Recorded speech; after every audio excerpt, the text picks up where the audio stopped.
بسم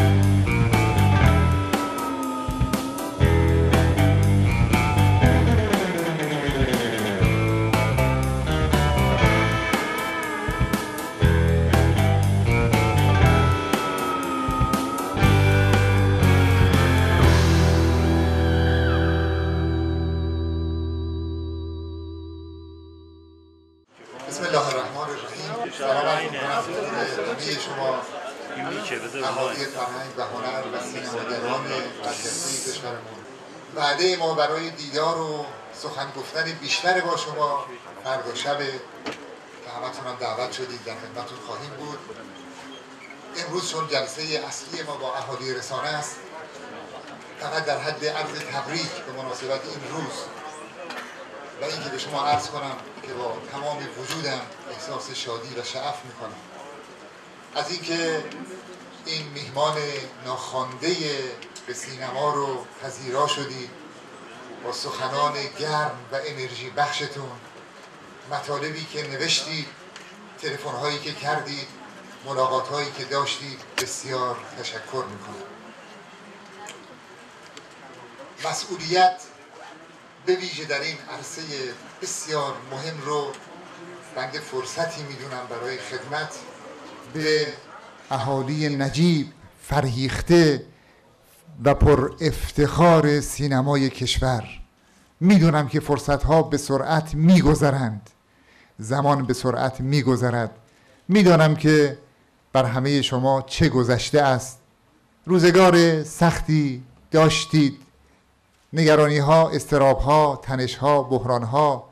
امیدواریم که روزگار همه اینها به سر رسیده باشه و امروز در روز ملی سینما امید و نشاط و همدلی رو با هم جشن بگیریم. بر این باور هستم که همه چیز برای رفتن به سوی فردا، برای آینده خوب، برای ساختن فراهم است. بهانه‌ای برای ما لااقل به عنوان خادمان شما در مدیریت سینمایی کشور برای کار و خدمت وجود ندارد. وقتی که همه شما باشید، با هم، در کنار هم، همه چیز آباد خواهد شد. خیام میگه که اکنون که گل سعادتت پربار است، دست تو ز جام می چرا بیکار است. واقعا اکنون که گل سعادت پرباره، نگاه ها پر امید، انرژی ها مثبته، چرا ما کار نکنیم و چرا خدمت نکنیم؟ از همه سلیقه ها، همه ذوق ها، همه اصناف که مانند همه اصناف دیگر و همه حرفه های دیگر اختلاف دیدگاه دارن، اختلاف نظر دارن، ولی برای این همدلی، برای این با هم بودن، برای به کنار گذاشتن گذشته با هم دست به دست هم دادن و به بنده کمک کردن برای اینکه بتوانیم امروز رو با شکوه برگزار کنیم. بسیار خوشحالم از اینکه خانه سینما دوباره بازگشایی شد، از اینکه همه اهالی سینما به خانه خود بازگشتن. جا داره بسیار خوشحال باشیم. من فکر میکنم همه مردم ایران در این خرسندی و در این خوشحالی با شما شریکن. دولت و ملت، نظام جمهوری اسلامی ایران، همه اونهایی که دوست دارن ایران با شکوه باشد، همه اونهایی که ایران با اقتدار، با ثبات، با نشاط و با شکوه را آرزو میکنند، امروز در این شادی و شعف با ما و شما بدون تردید شریکن. سینما ملی است و مسائل سینما مورد علاقه همه مردم ایرانه. سینما ایران پر افتخاره. جهان به سینمای ایران افتخار میکنه. شما که بهتر از من میدونید بنده هم به دلیل اینکه گشتم در نقاط مختلف جهان، به عنوان دانشجو، به عنوان مسئول، به عنوان مدیر، دیدم عشق جهانیان رو به سینمای ایران. وقتی که اروپایی ها سینمای ایران رو ناجی سینمای خود میدانند، وقتی که جهان اسلام به سینمای ایران افتخار میکنه، من دیدم عشق و علاقه الجزایری ها رو، تونسی ها رو، مراکشی ها رو به سینمای ایران. دیدم که جوانهای تونسی همه شما سینماگران رو بسیار بهتر از ما میشناسند و همه خبرهای شما رو تعقیب میکنند. جهان ایرانی چشم امیدش به شماست، به سینمای ایرانه. افغانستان و تاجیکستان و اون خانواده پدری ما، ایران بزرگ و با شکوه که بنده مدتی مسئول فرهنگی این منطقه بودم، هر کشوری که قدم میگذاشتم از شما و ایران و سینمای ایران سخن میگفتن. دلیلی نداره که ما که غرق در این نعمتیم قدر سینمای ایران رو ندانیم. با مشکلات شما هم اجمالاً آشنا هستیم و یقین دارم با کمک شما، با همفکری شما میتوان گام‌های خوب برداشت. در فضای اعتماد متقابل، در فضای صمیمیت و دوستی، ما ایرانی‌ها بلدیم، آموختیم، یاد گرفتیم که فقرمون رو هم با هم تقسیم کنیم با شادی. بنابراین راه اندازی دوباره سینمای ایران مشکلش فقط پول نیست، اتفاقا گاهی مشکلش همون پوله، یعنی همون پولی که وسط میاد و درست توزیع نمیشه، شفاف توزیع نمیشه، اتفاقا همون میتونه مشکل ساز باشه. من یقین دارم اگر شما سینماگران سازمان سینمایی رو، مدیریت سینمایی رو خانه خود بدانید، هیچ مشکلی نخواهیم داشت، قدم‌های خوبی با هم برخواهیم داشت. از اینکه از امروز بنده به عنوان مدیر سینمایی کشور این پشتوانه عظیم، یعنی خانه سینمایی برای همه سینمای ایران، برای همه سلیقه‌ها، برای همه ذوق‌ها رو در کنارم داشته باشم، به نظر بنده بالاترین حمایت از مدیریت فرهنگی و سینمایی کشوره. و شاید اگر سینمای ایران دچار مشکلاتی شد، شاید اگر مدیریت سینمای ایران می توانست بهتر از این باشد، مانند هر مدیریت دیگری، یکی از دلایل شاید این بود که این اصناف در کنار سینمای ایران نبودند. به هر حال تشکر دوباره می کنم از همه کسانی که در این چند روز، در این یکی دو هفته‌ای که بنده مدیر سینمایی هستم، همدلی کردن، همکاری کردن، در کنار ما بودن، همراه بودن، پذیرفتند که ما میتوانیم ما باشیم، میتوانیم اختلاف دیدگاه داشته باشیم، ما میتوانیم 30 مرغ باشیم، ولی وقتی که به هم میرسیم میشیم یک و اون هم میشه 30 مرغ سینمای ایران. انشالله که 30 مرغ سینمای ایران با اقتدار به پرواز در بیاد و آوای خوش عشق و معنویت و صلح و دوستی و هزاران سال فرهنگ و هنر رو باز هم به جهان منتقل کنه که جهان تشنه اون روز، جهان منتظر شماست، ایرانی ها هم منتظر شما هستن. انشالله در این فضای خوب بتوانیم برخی از مشکلات سینما ایران رو زودتر حل کنیم. عرض میکنم وعده ما روزهای دیگر است که با هم بشینیم صحبت کنیم در خصوص چالش‌های سینما و مشکلات سینما. امروز حضورتون، حضور معنادارتون و حضور وانشاتتون بهترین هدیه است به مردم ایران. بازگشایی خانه سینمای کشور رو به همه شما و به مردم ایران تبریک عرض میکنم. تشکر.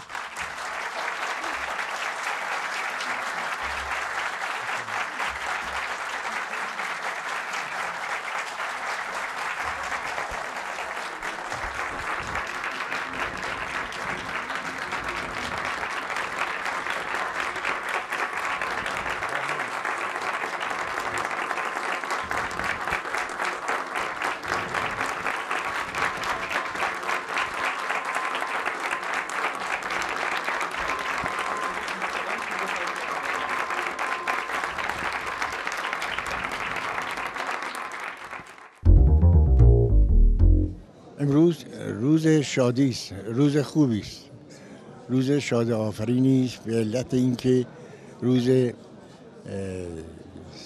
سینمای ملی ماست و روز سینمای ملی جهانی است.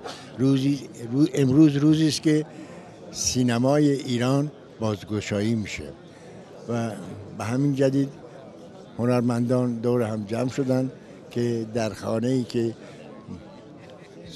سالهای بسته شده بود دوباره افتتاح شد و با دولت جدید ما امیدواریم که توجه کاملی مبذول داشته باشند نسبت به خانه سینما و هنرمندانی که در عرصه گذشته ناراحتی‌هایی رو دیدن و زجرهایی رو کشیدن و با اینکه من با جناب وزیر صحبت کردم و با معاونین صحبت کردم، حس کردم که مردمان عالی مقامی و دانشمندی هستند که نظرشون این است که راجع به سینما و راجع به هنرمندان سینما یه توجهات بیشتری داشته باشند و کمک‌های شایانی بکنند.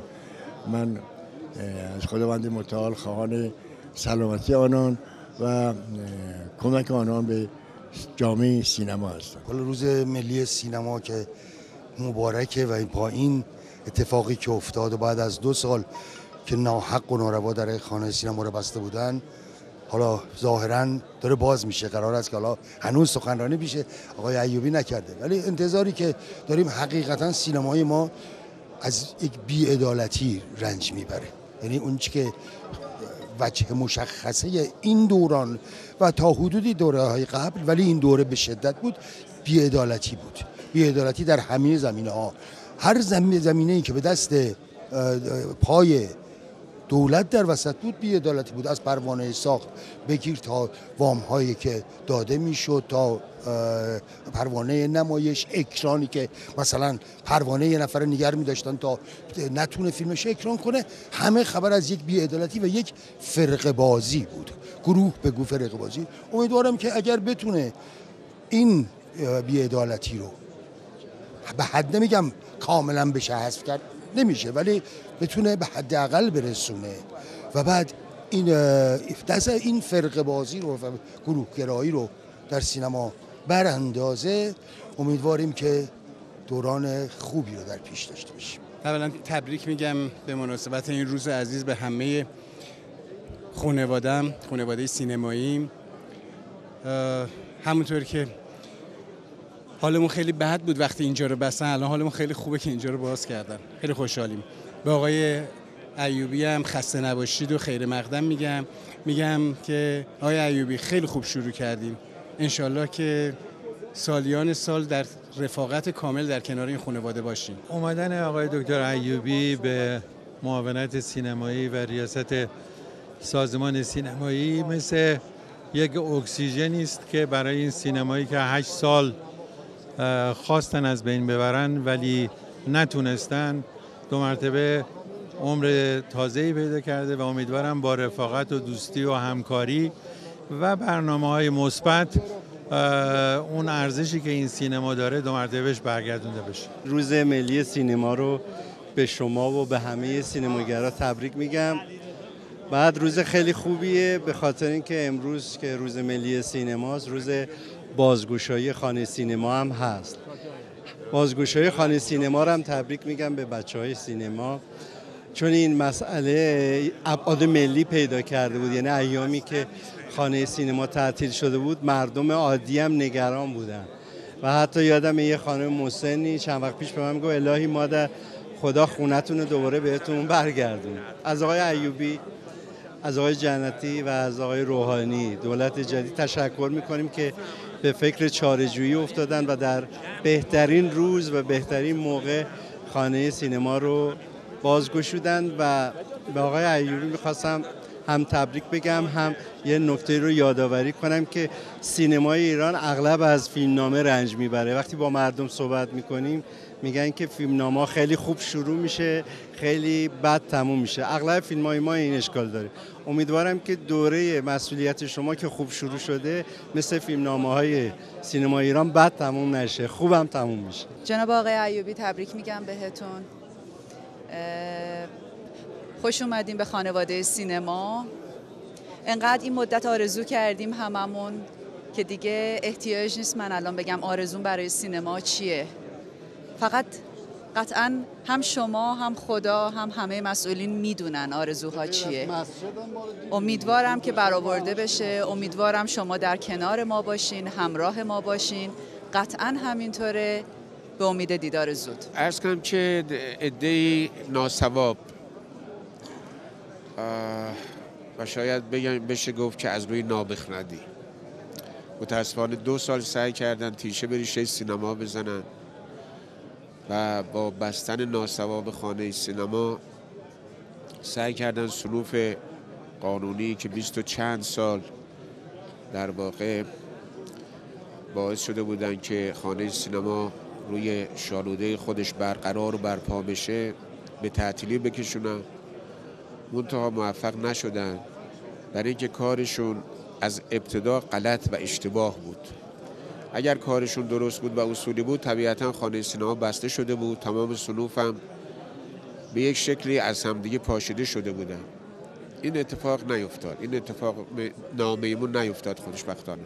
امروز به سهم خودم خوشحالم که خانه سینما در روز ملی سینما قراره که بازگشایی بشه و امیدوارم که هیچ وقت و هرگز در این خانه به روی هیچ کدوم از صنوف سینما بسته نشه و نخواهد شد. روز ملی سینما رو تبریک میگم به تمام کسایی که سینما براشون مهمه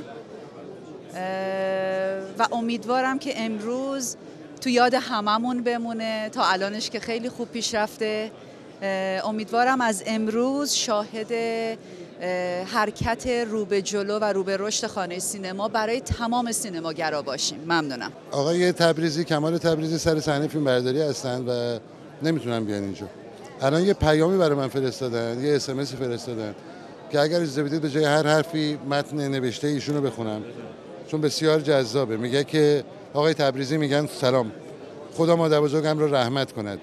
میگفت وقتی شیر از جنگل برود روباه جایش را میگیرد. ای کاش زنده بود و میدید که حداقل برای یک بار هم که شده این بار روباه رفته و یک شیر مدیر و با تدبیر به جای آن آمده. مشتاقم در روز ملی سینما به دکتر ایوبی تبریک بگویم و امیدوارم همه در کنار هم بتوانیم بنای ویران شده سینما را علی‌رغم همه سختی‌ها با کمک اهالی نجیب سینما و مدیران لایقی همچون ایشان دوباره بسازیم و اطلاعی از دست رفته سینما را به آن برگردانیم. برای همه آرزوی موفقیت میکنم. کمال تبریزی.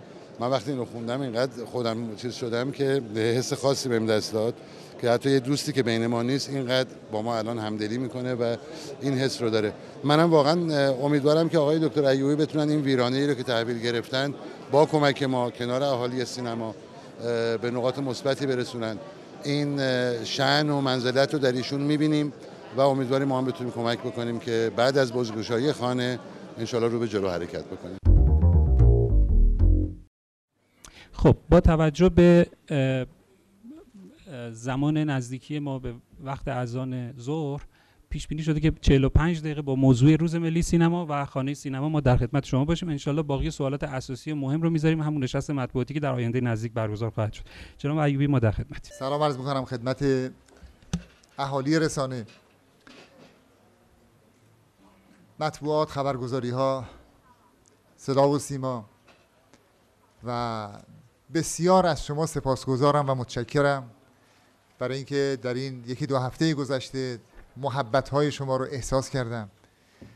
واقعا احساس کردم که در بین اهالی رسانه یک اجماع نانوشته‌ای شکل گرفته برای اینکه همه به هم کمک کنیم برای حل این مشکلات. یعنی این اجماع نانوشته بین اهالی مطبوعات رو بنده به خوبی حس کردم در مصاحبه ها، در انتخاب تیترها و در این که همه شما تلاش کردید که در یک فضای آرام، منطقی و قابل قبول انشاءالله این مشکلی کوچک که البته این مشکلی کوچک آزاردهنده حل بشه. این رو من واقعا احساس کردم و جا داره که تشکر بکنم